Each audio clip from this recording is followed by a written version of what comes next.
6 people are confirmed dead after 2 planes collided mid-air at a Dallas airshow. Dallas, 6 people were killed after 2 historic military planes collided and crashed to the ground Saturday afternoon during a Dallas airshow, officials said. According to our Dallas County Medical Examiner, there are a total of 6 fatalities from yesterday's Wings over Dallas airshow incident, Dallas County Judge Clay Jenkins tweeted Sunday. He said authorities are continuing to work to identify the victims.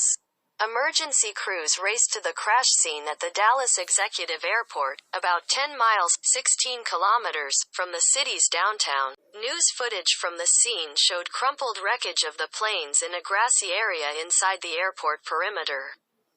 Dallas Fire Rescue told the Dallas Morning News that there were no reported injuries among people on the ground. Anthony Montoya saw the 2 planes collide. "I just stood there. I was in complete shock and disbelief," said Montoya, 27, who attended the airshow with a friend. "Everybody around was gasping. Everybody was bursting into tears. Everybody was in shock." Officials did not specify how many people were inside each plane, but Hank Coates, president of the company that put on the airshow, said one of the planes, a B-17 Flying Fortress bomber, typically has a crew of 4 to 5 people. The other, a P-63 King Cobra fighter plane, has a single pilot. No paying customers were on the aircraft, said Coates, of Commemorative Air Force, which also owned the planes. Their aircraft are flown by highly trained volunteers, often retired pilots, he said. Dallas Mayor Eric Johnson said the National Transportation Safety Board had taken control of the crash scene, with local police and fire providing support. "The videos are heartbreaking," Johnson said on Twitter.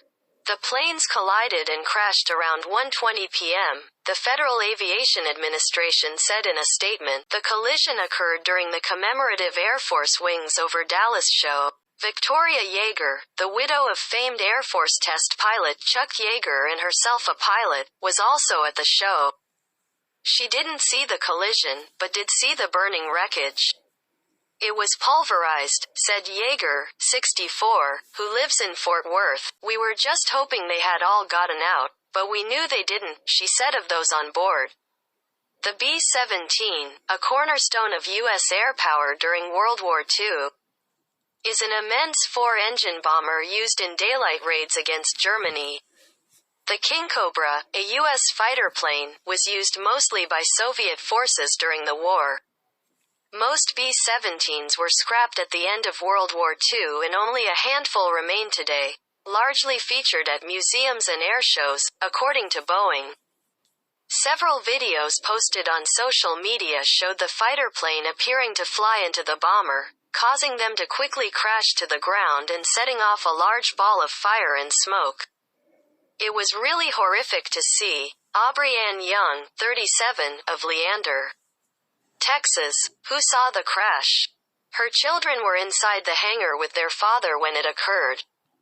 "I'm still trying to make sense of it."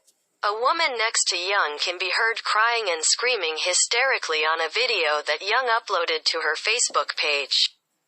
Airshow safety, particularly with older military aircraft, has been a concern for years. In 2011, 11 people were killed in Reno, Nevada, when a P-51 Mustang crashed into spectators.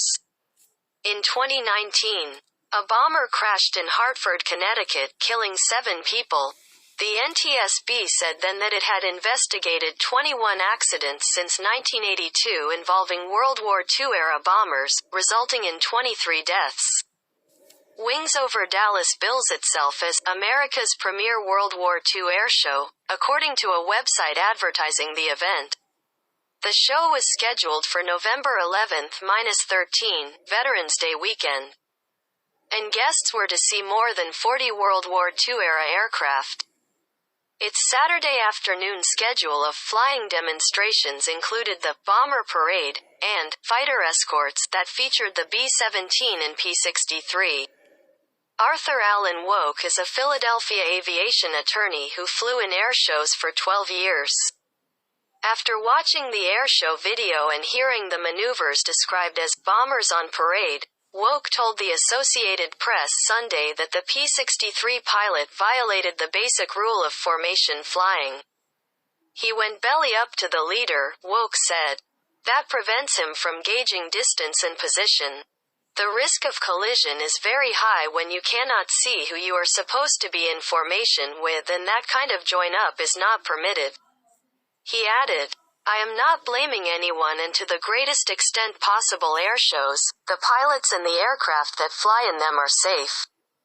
Airshows are one of the largest spectator events in America, and it is rare that a tragedy like this occurs. Woke said it takes extensive training and discipline to fly in an airshow setting. The airshow qualifications of the P-63 pilot are not known. The FAA was also launching an investigation, officials said.